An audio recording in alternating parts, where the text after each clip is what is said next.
welcome back. This is the second video on linear independence. In the first video, we went over the definition of linear independence and we gave some examples of linear independence. And then we talked about how to determine linear independence in general.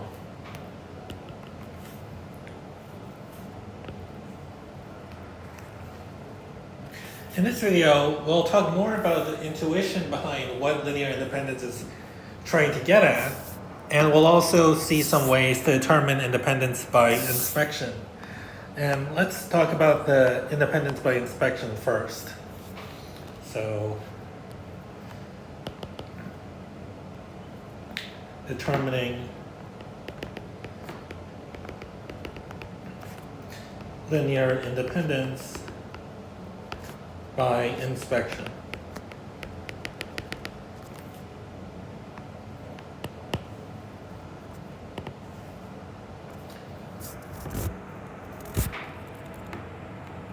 Sometimes we can tell whether or not a set of vectors is linearly independent just by looking at the vectors. We can see right away. So, for instance, let's say that we have a set of one vector.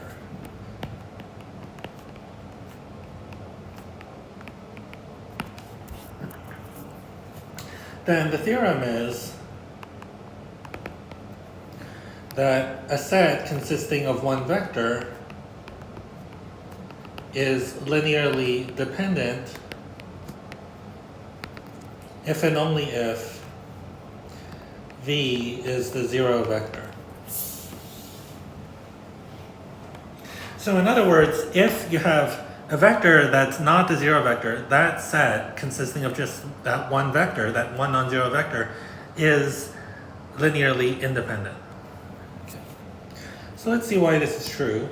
Well, first of all, this set of just the zero vector is linearly dependent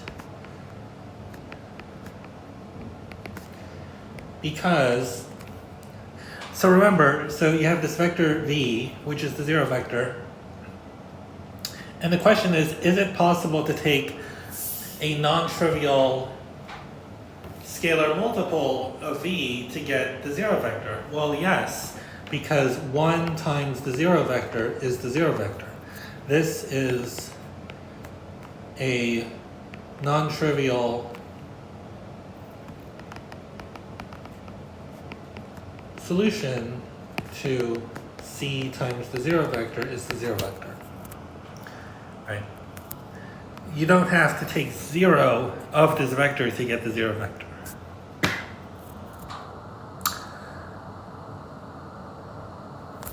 And if, okay, on the other hand, if you have a set consisting of one vector, if that's linearly dependent, then why must V be the zero vector?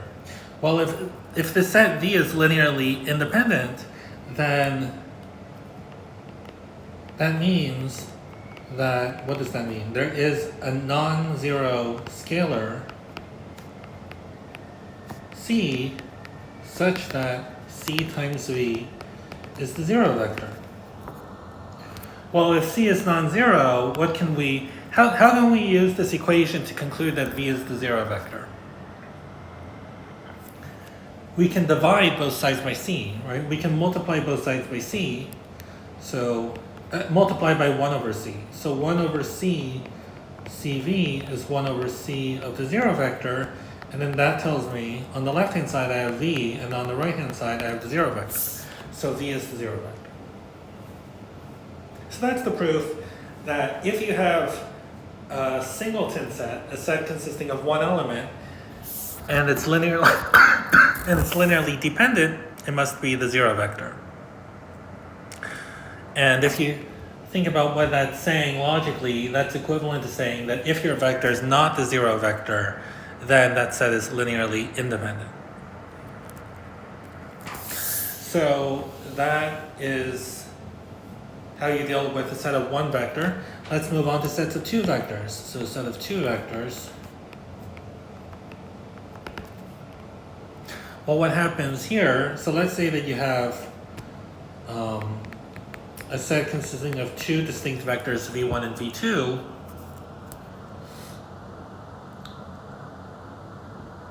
Then the theorem is that this set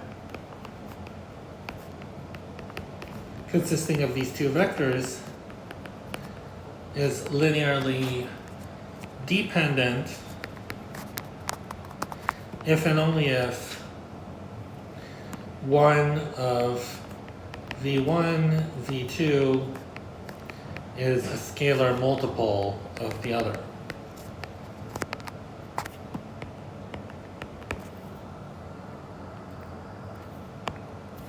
Let's prove this.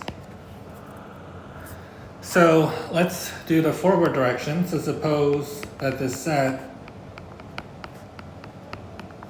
is linearly dependent. Well, what does that mean in terms of the definition? It means that there are scalars C1 and C2 not both 0 such that C1 V1 plus C2 V2 is the 0 vector. That's what it means for the set to be linearly dependent. So one of C1 and C2, right? There are scalars C1 and C2 not both 0 such that this equation is true. So one of these scalars, C1 and C2, is not 0, right? We are picking C1 and C2 to not both be 0.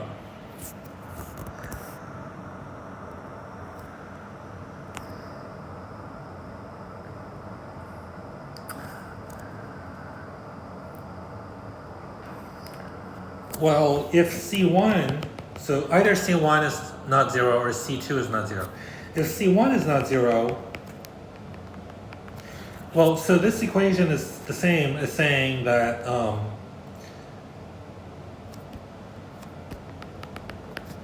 C1 V1 is negative C2 V2, right? So if C1 is not 0, then we can divide both sides by C1 and get that V1 is negative C2 over C1 V2. Therefore, V1 is a scalar multiple of V2.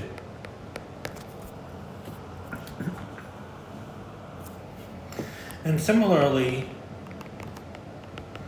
if C2 is not 0, then we can take this equation here, and then we can divide both sides by negative C2, and then we get that V2 is negative C2 over C1 V1. So V2 is a scalar multiple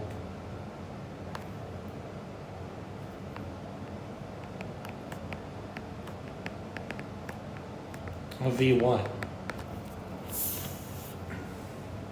So therefore, if your set is linearly dependent, then either V1 is a scalar multiple of V2 or V2 is a scalar multiple of V1. Now notice that if they're not necessarily the same, because if V1 is the 0 vector, then you could have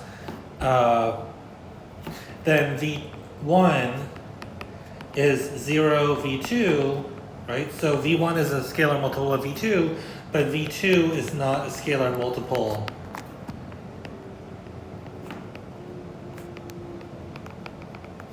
of V1. So that's why they're not exactly, it's not true that if V1 is a scalar multiple of V2, then V2 is necessarily a scalar multiple of V1, because one of them could be the 0 vector. That's just and the side. Okay, so that's one direction, that if the set is linearly dependent, then one is a scalar multiple of the other.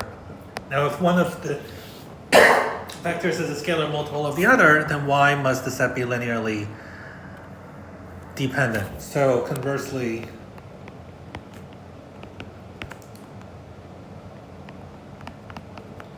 suppose that one of v1, v2 is a scalar multiple of the other.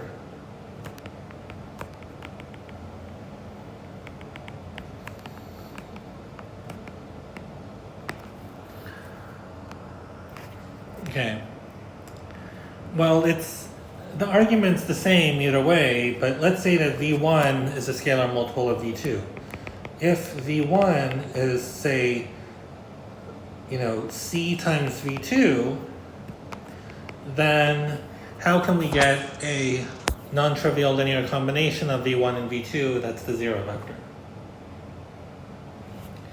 How can we get from this equation, what can we do to both sides that will give you a combination of v1 and v2 on one side and the zero vector on the other? We subtract, right? We can either subtract cv2 on both sides, or we can subtract v1 on both sides. It doesn't matter. You're going to get what you want either way. So v1, let's just subtract cv2 on both sides. So v1 minus cv2 is the zero vector. And this is a linear combination of v1 and v2, that's the zero vector. A non-trivial linear combination. So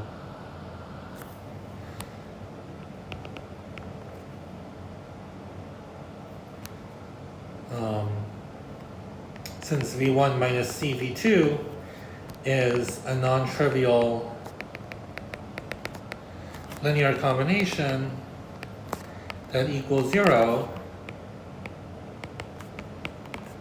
that means that the set v1, v2 is linearly dependent.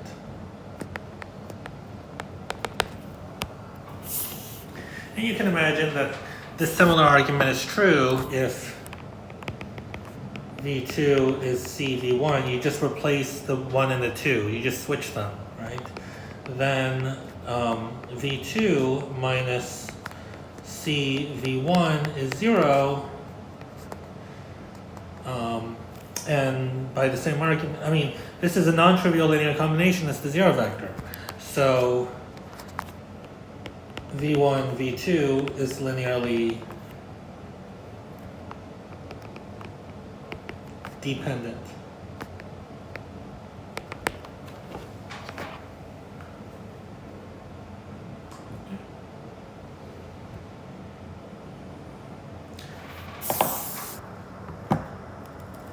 So now we can just look at some quick examples of this.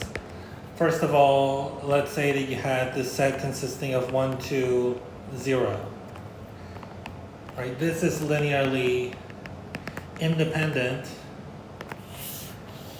That's just an application of what we saw at the beginning, that if you have a single vector, if the vector is non-zero, then it's a linearly independent set, the set consisting of just that one vector.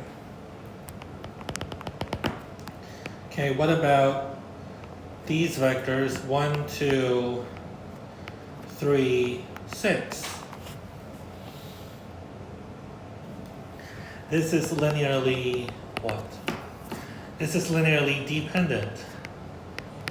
Because if you call this first vector v1 and the second vector v2, this is linearly dependent because v2 is a scalar multiple of v1. v2 is equal to 3v1. And since one is a scalar multiple of the other, we saw that that implies that the set is linearly dependent. And if you had something like 1, 2, 3, anything other than 6, this would be linearly independent. because 3, 7 is not a scalar multiple of 1, 2, and vice versa. Right? And 1, 2 is not a scalar multiple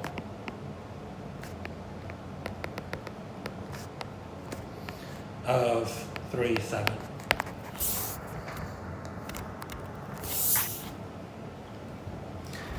So far, these sets didn't contain the zero vector, but what if there was a zero vector? So now we have this other theorem. This is more like an observation, but any finite, when we're talking about sets of vectors being independent or dependent, in this series of videos, we're considering only finite sets. Any finite set of distinct vectors. In fact, in all the examples I'll do, they'll be distinct. I mean, this is a little pedantic. I don't want to say distinct because otherwise you might think there are scenarios where I'm, distinguishing between distinct and indistinct. So maybe I'll just say any finite set of vectors, which, I'm assuming to be distinct, any finite set of vectors in Rn that contains the zero vector is linearly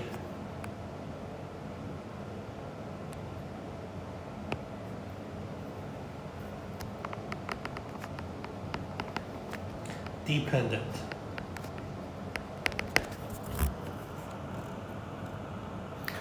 Okay, let's prove this. Well, let's say that our finite set of vectors is v1 through vk. But then there's also the zero vector. So this set actually has k plus 1 vectors. It's v1 through vk are non-zero, and then, so let's say these are non-zero.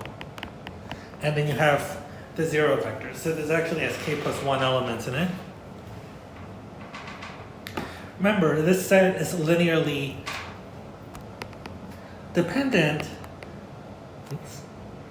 Linearly dependent if it is possible to find coefficients that make a scalar combination that's the zero vector, such that not all the scalars are zero.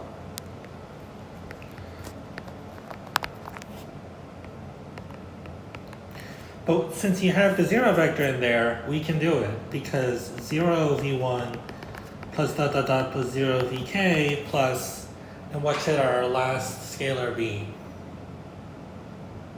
Like anything that's not zero, right? So let's just say 1 of the zero vector is the zero vector.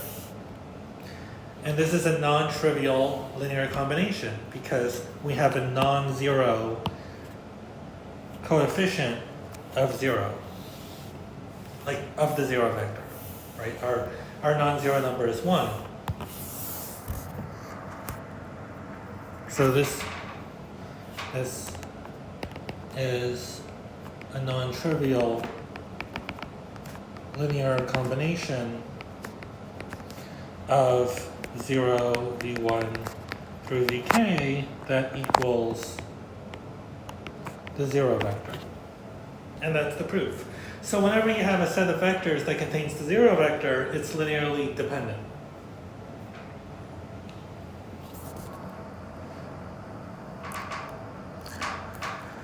And then one more fact is, so again we have vectors in Rn. If you have more than n vectors, then that set is linearly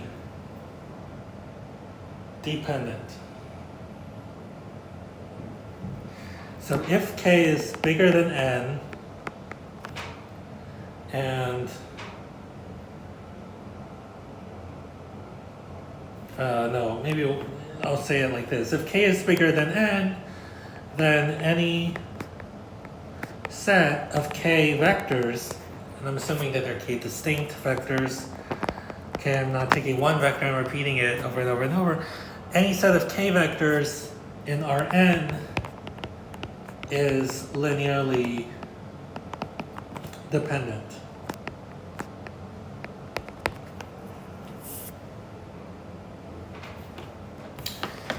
Okay, why is this true?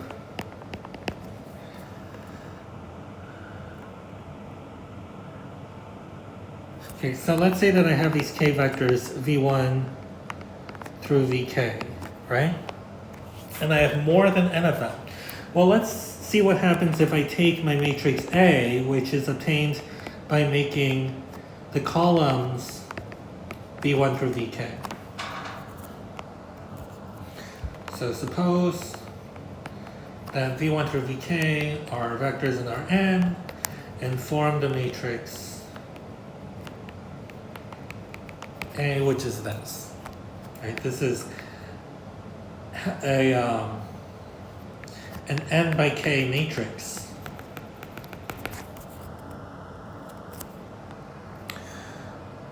Well, we've seen a criterion in terms of this matrix for when the vectors v1 through vk are independent, right? If the echelon form, do you remember what about the echelon form? If it has a free column, at least one free column, then the set is linearly dependent. Otherwise, if there's a pivot in every column, then the set is linearly independent. Did I say that right? Okay, let me try it one more time. If there's a free column, then the set is linearly dependent. If there's no free column, then the set is linearly independent. Well, what happens when you have an n by k matrix and k is bigger than n? Since this matrix, what's the biggest number of pivots this matrix can have? When you look at the echelon form, what's the biggest number of pivot columns? It has at most n pivots. So what I mean is the echelon form of the matrix. So since, maybe not this matrix, but since any echelon form of A has at most n pivots, now why does it have at most n pivots? Because a pivot is a non-zero, it's the first non-zero number in each row. So it cannot have more pivots than there are rows to begin with, right? But your matrix A has n rows. So you can't have more than n pivots. So the echelon form of A has at most n pivots. The number of pivot columns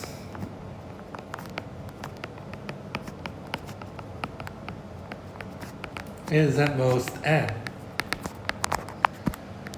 Right? The number of pivot columns is the same as the number of pivots. That's at most n. So since you have more columns than you have pivots, right? K is the number of columns. K is bigger than n. So there must be at least one free column in the echelon form of A. Actually, there must be at least there must be at least k minus n pivots. It's not just that there's at least one, there's at least k minus n pivots. Not pivots, at least k minus n free columns. There must be at least one free column, actually k minus n, free columns in echelon form, and so by the theorem that we talked about last time, the set v1 through vk is linearly dependent. Okay, so if you had vectors in R5 and you had a set consisting of, more than 5 vectors, like 6 or just any number more than 5, then you know that that set is automatically linearly dependent by this theorem. So actually, if you look back at the example that we did before, the very first example, this one, if you look at this example, we have 4 vectors in R3. So now by the theorem, right, first I said that there's a non-trivial linear combination as the 0 vector, but you don't even have to know that. if you're just told that you have these 4 vectors, you can automatically conclude that this set is linearly dependent. Because the matrix A you get is going to be a 3 by 4 matrix. It's going to have at most 3 pivots, so there must be at least 1 free column. Okay. We didn't have to do any work. So this is an example of how you can tell that a set is linearly dependent by inspection. Just, oh, I see 4 vectors in R3. I don't even have to pay attention to these specific numbers, right? I don't have to pay attention to what exactly V1, V2, V3, and V4 are. I just see that there are vectors in R3. I see there's 4 of them, linearly dependent. Okay, so those were some quick ways of seeing if you have a linearly independent or a dependent set. So let's just review them very quickly. Okay. So if you have one vector, it's linearly dependent if you have just the 0 vector. But if you have a set consisting of a non-zero vector, it's linearly independent. Okay, that's all there is to say about that. When you have 2 vectors, it's linearly independent when neither of them are a scalar multiple of the other. Okay, and here's some examples. And then if you have a set that contains the 0 vector, it's automatically linearly dependent. And if you have more vectors than n, where your vectors are in Rn, then your set is linearly dependent. Of course, if you have fewer than n vectors, it may or may not be linearly dependent, right? It depends on the specific vectors you have. Okay, so that's what I wanted to talk about quick ways of determining by inspection whether or not a set is linearly independent. Now in this next part, that was the end of that section. Now in this part, I want to talk about how linear independence and span are related. And this is the section where we give a more intuitive idea of what linear independence is really all about. So relating linear independence, let me see how much time I have. Independence and span.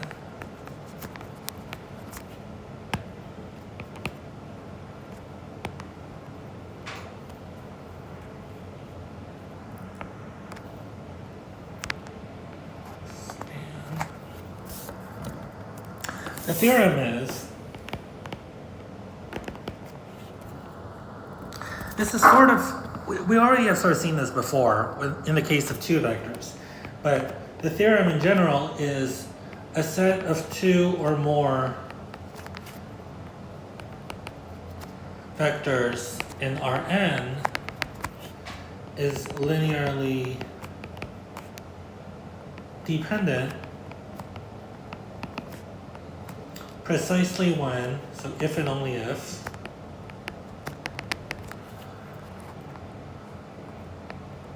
one or more vectors in the set is a linear combination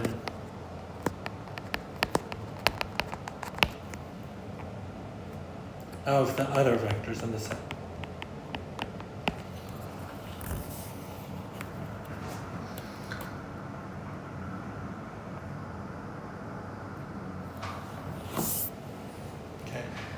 And this theorem gives you the intuitive way of thinking about linear dependence and linear independence.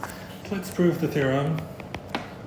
So first of all, let's say that you have a set of 2 or more vectors that's linearly dependent. So suppose that k is greater than or equal to 2, and that the set v1 through vk is linearly dependent. Well, what that means is we can pick scalars c1 through ck, not all 0, such that c1 v1 plus dot dot dot plus ck vk is the 0 vector. So at least one of the CI's is non-zero. So suppose that CI, right? So suppose that I is, maybe I should write this more clearly. Suppose that I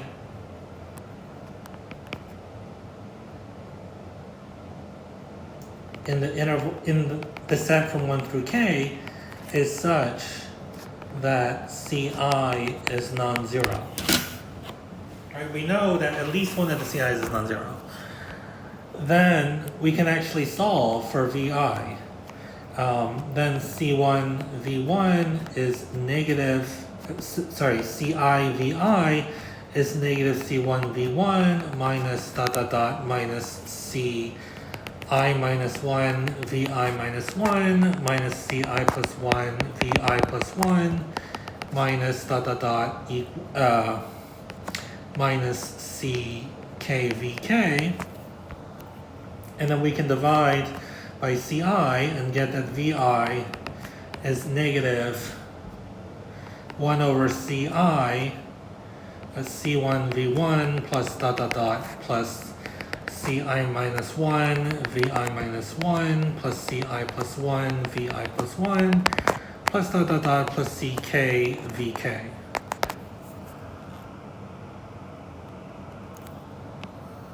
Right, I'm just solving for the VI. And therefore, I show that this VI is a linear combination. So VI is a linear combination of the other vectors. Right? If I distribute this negative 1 over CI, then I get a scalar multiple of the other vectors.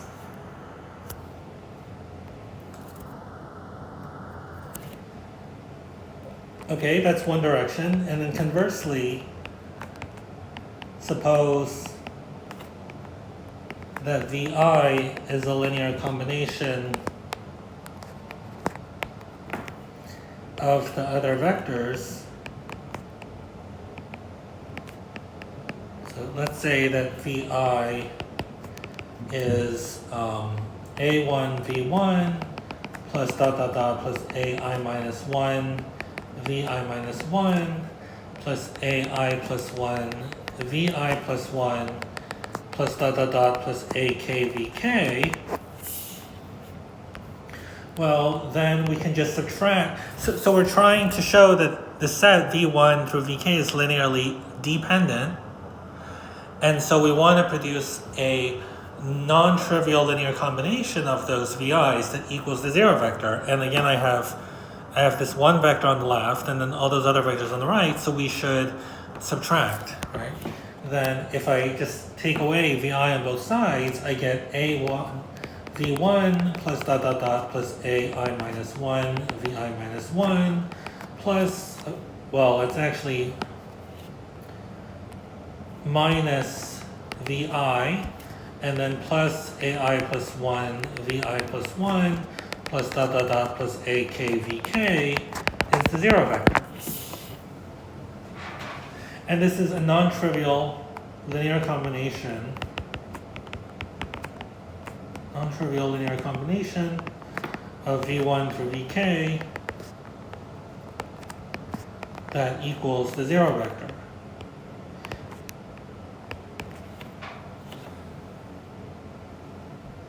And what makes it non-trivial for sure is the coefficient of VI, right? The coefficient of VI is negative 1.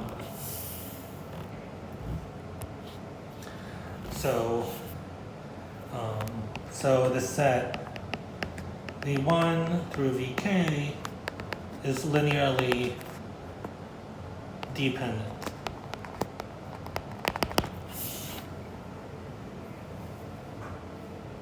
That's the general proof. This might be a lot to take in, and if it is confusing, I would suggest playing around with specific vectors and converting from writing a combination that equals the zero vector to producing one vector as a linear combination of the others. Right, going back and forth. So for instance, if you have 2v1 plus v2 equals 0, how can I write, I have a linearly dependent set, right? v1, v2 is linearly dependent. How can I write v1 as a linear combination of v2? I can subtract v2 and divide by 2, right?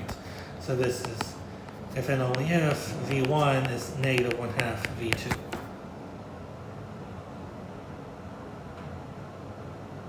And so on. Or v2 is negative 2 v1. Right?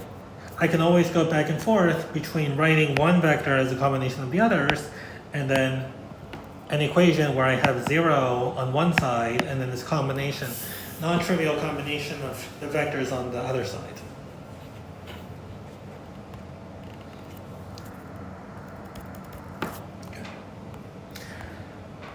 So that's the theorem, and it's an important theorem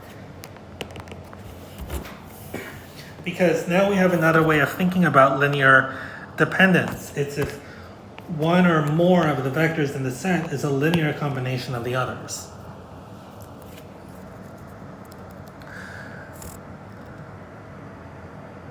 So let's think about this in terms of the span. Let's look at vectors in R2.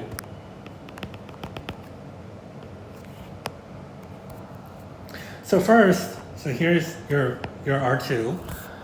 So first, let's say that you have this vector v1, okay? If v1 is the 0 vector, then the span of v1 is just the 0 vector, and that set is linearly dependent, right? If v1 is not the 0 vector, so you have v1 is like here, if that's your v1, then this set of one vector is linearly independent, and the span is going to be this line through it, right? That's the span of v1. So in this scenario, let's say that you have another vector, v2. If v2 is just the scalar multiple of v1, then that means that v1, v2 is linearly dependent. This is a linearly dependent set.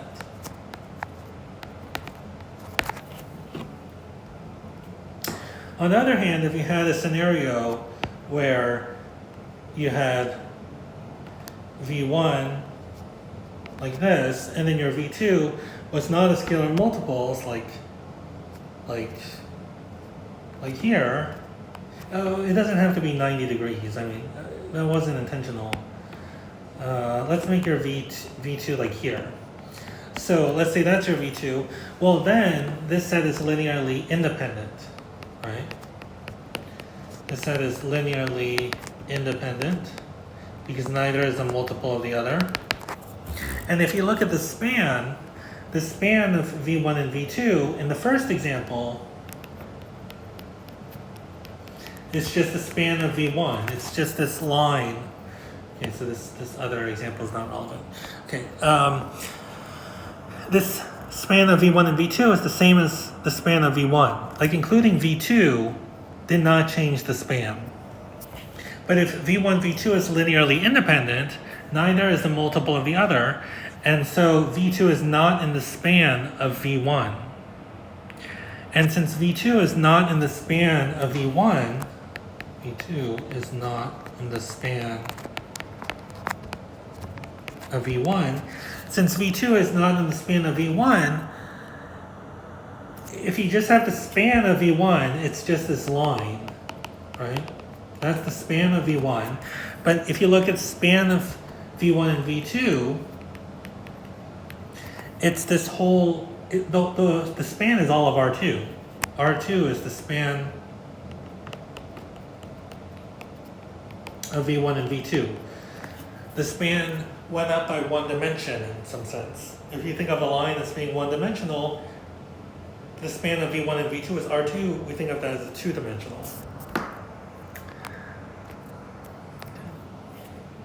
So that's linear independence and dependence in R2. I mean, this is really the picture. And if you include another vector, V3, right? V3 must be a linear combination of V1 and V2, and so therefore, V1, V2, V3 is linearly dependent. If I have this, V1, V2, V3 is linearly dependent. Now notice that none of these VIs are scalar multiples of the others, but they are linear combinations of the others, right? Like V1 is a linear combination of V2 and V3, and the same with the other ones. V2 is a combination of V1 and V3. V3 is a linear combination of V1 and V2. Okay, let's look at R3. So again, it's the similar concept. So here's the x direction, here's the y direction, here's the z direction. If you have a single vector v1 that's non-zero, it's linearly independent, and the span is just this line. Now, if you have the second vector v2, and v2 is not a linear combination of v1, so the set v1, v2 is linearly independent. If you want to keep the set linearly independent, then v2 is like not on this line along v1. So v2 is like here, and the span of v1 and v2 is this plane. So now v1, v2 is a linearly independent set, and the span of v1 and v2 is a plane. Notice that when you have linear independence, the number of vectors that I'm taking the span of is in some sense the dimension, right? I have two vectors, the span of v1 and v2, I get a plane, which I think of as two-dimensional. If they were linearly dependent, I can have two distinct vectors, v1 and v2, and the span is one-dimensional.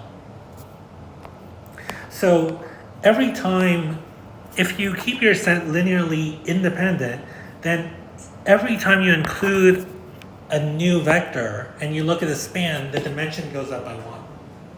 Because neither of those vectors was a linear combination of the previous ones, right? V2 is not a linear combination of V1. Now what if I have V3? If I keep going, well, V1 and V2 are going to span this plane.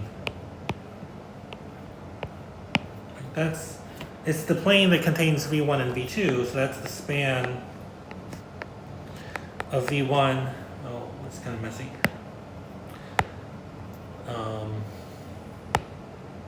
The span of V1 and V2 is this plane, and if I want to keep the set linearly independent but include a V3, I need my V3 to not be a linear combination of V1 and V2. That means that V3 is not going to be on this plane. If V3 was on this plane, if I took V3 to be on this plane, spanned by V1 and V2, then V3 would be a linear combination of V1 and V2, and the set would be linearly dependent. But if I take, so why don't I just draw this picture? So let's say I take V3 on this plane.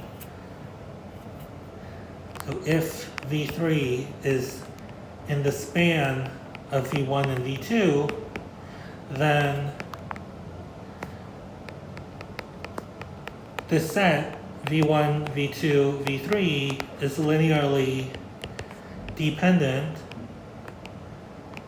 and the span of V1, V2, and V3 is still the plane. It's just the plane spanned by V1 and V2. The span didn't increase. It didn't get bigger. But if you kept your set linearly independent, so here's R3 again. Let's say I take my V1 to be here, I take my V2 to be here. I take the span of V1 and V2. I get this plane that goes off forever. And I take V3 to not be on this plane, you know, like out here. So let's say my V3 is not, if V3 is not an element, this notation means not an element of. Okay.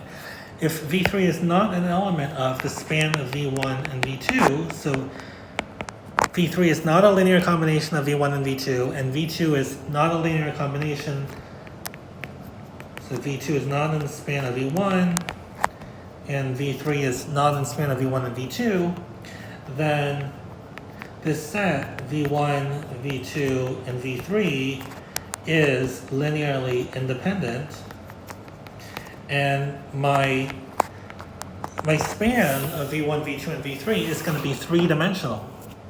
So this is R3, and the span of V1, V2, and V3 is going to equal R3. Okay? So that is the intuition behind linear independence, right? It's a set is linearly independent. It means that none of the vectors is a linear combination of the others. And what that implies is that every time you include like a new vector and you keep it linearly independent, the span increases by a dimension. And this actually gives us a different way of thinking about this fact that we had before, which is, this fact. If you have Rn and you have more than n vectors, this set is linearly dependent. Let's think about this theorem in the intuitive way that we were just talking about, right? What happens if you have Rn, but then you have more than n vectors that are linearly, can it possibly happen that you have more than n vectors that's linearly independent? Well, why not? Right? The answer is no, but why not? Because if you have Rn and you have a vector that's linearly independent, and then you have a V2 that's independent of V1, the span of V1 and V2 will be two-dimensional in some sense. We didn't formally define dimension, but it's nevertheless true. And if you take n linearly independent vectors, so let's just write this down. So consequence is the span of n linearly independent vectors in Rn is Rn.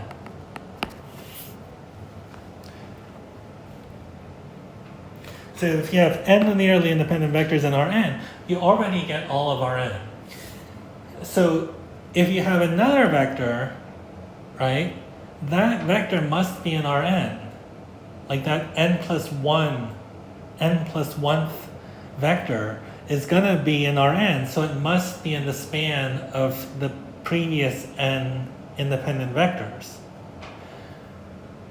And then by the theorem, that shows that this set that we have is linearly dependent. Right? So yeah. That gives you another way of thinking about this fact that whenever you have more vectors than n, and these vectors are in Rn, this set must be linearly dependent. Because in some sense, after the nth vector, you've run out of space to include extra vectors that are somehow independent of the other ones. I mean, if you had k independent vectors, they'll span a k-dimensional space. That's basically the idea. Okay, should I just write that down? So the intuition is that k linearly independent vectors in Rn will span a k-dimensional space. And when we talk about dimension and subspaces, we'll make a formal definition, and we'll see that in fact is true. That if you have k linearly independent vectors, their span is going to be what's called a k-dimensional subspace. Okay. And then we'll understand why, if you have more than n vectors, they'll have to span a space that's, the dimension is bigger than n, that's not possible. Okay. And maybe one more thing, can we see from the row reduction why this is true? The span of n linearly independent vectors in Rn is Rn. Because if you have n linearly independent vectors,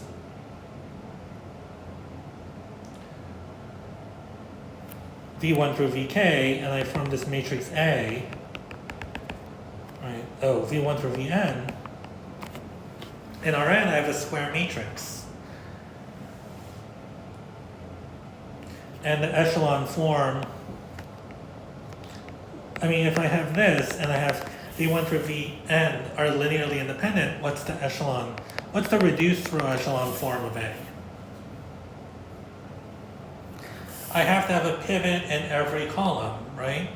And what's the only, if I have an n by n matrix that has n pivots, and it's in reduced through echelon form, what is the matrix? The identity matrix, right? The identity matrix has ones on the diagonal and zeros everywhere else. It's the n by n identity matrix.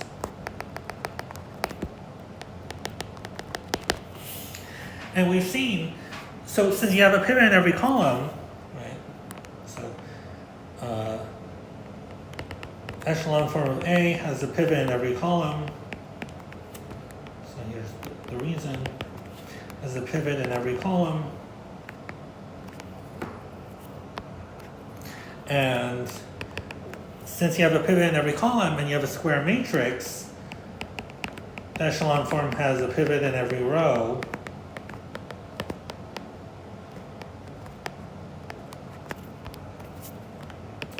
And if you have a pivot in every row, we've seen that the span must be Rn. So the span of V1 through Vn must be Rn.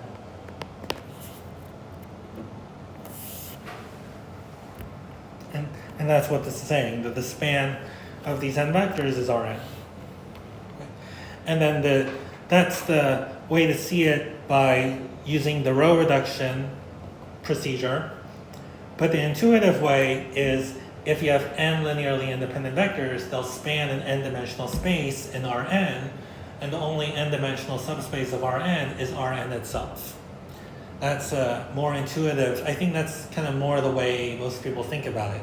So it's definitely a good idea to go back and forth, have an intuitive understanding of linear independence, but also see the connection between that and the echelon form and the free columns. Okay. Oh, wow. Well, let's review what we did in this video. So we covered two main things.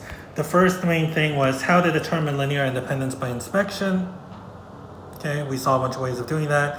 A single vector is independent if and only if it's non-zero. Two vectors are dependent if and only if one is a multiple of the other. And more generally, if I have k vectors, those are independent if none of those vectors are a linear combination of the others. And any set that contains the zero vector is going to be dependent.